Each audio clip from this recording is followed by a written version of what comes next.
আসুন শ্রীমদ্ ভগবদ্ গীতা সম্পর্কে কিছু তথ্য জানি।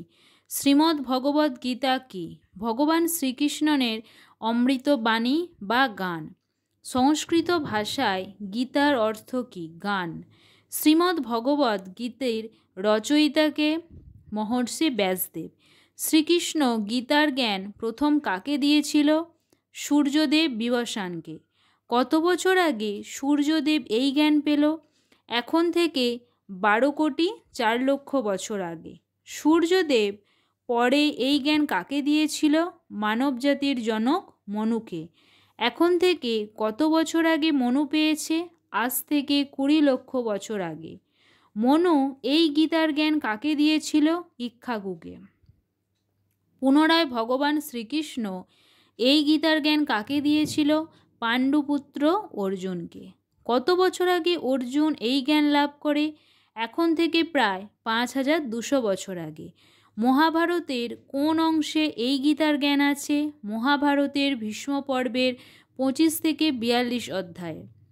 গীতাকে সপ্তশতী বলা হয় কেন? কারণ গীতায় 700 শ্লোক আছে তাই। গীতায় কয়টি শ্লোক আছে? শ্লোক সংখ্যা 700টি। গীতায় কয়টি অধ্যায় আছে? অধ্যায় সংখ্যা 18টি। গীতার কয়টি নাম রয়েছে? 18টি। 1 গঙ্গা, 2 গীতা, 3 সাবিত্রী, 4 সীতা, 5 সত্যা, 6 পতিব্রতা, 7 ব্রহ্মবিদ্যা, 8 ব্রহ্মাবলী, 9 ত্রিসন্ধ্যা, 10 মুক্তিগেহিনী, 11 অর্ধমাত্রা, 12 চিত্তানন্দা, 13 ভবগ্নি, 14 ভ্রান্তিনাশিনী, 15 বেদত্রয়ী, 16 পরানন্দা, 17 তত্ত্বার্থ, 18 জ্ঞানমঞ্জুরি। গীতায় কে কয়টি শ্লোক বলেছিল? ধৃতরাষ্ট্র 1টি, সঞ্জয় 40টি, অর্জুন 85টি এবং শ্রীকৃষ্ণ 574টি। গীতা কোন ছন্দে রচিত? অনুষ্টুপ ছন্দে রচিত। তবে কিছু শ্লোক ত্রিষ্টুপ ছন্দে রচিত। অনুষ্টুপ ও ত্রিষ্টুপ শ্লোক সংখ্যা কত?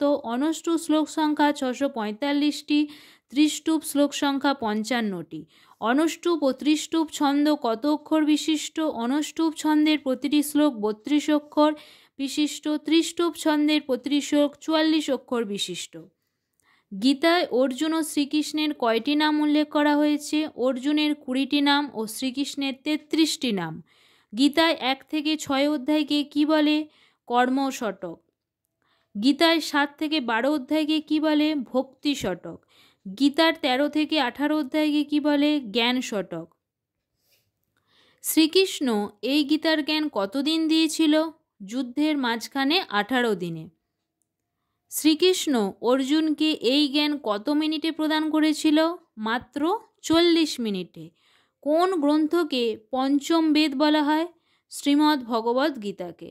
নমস্কার।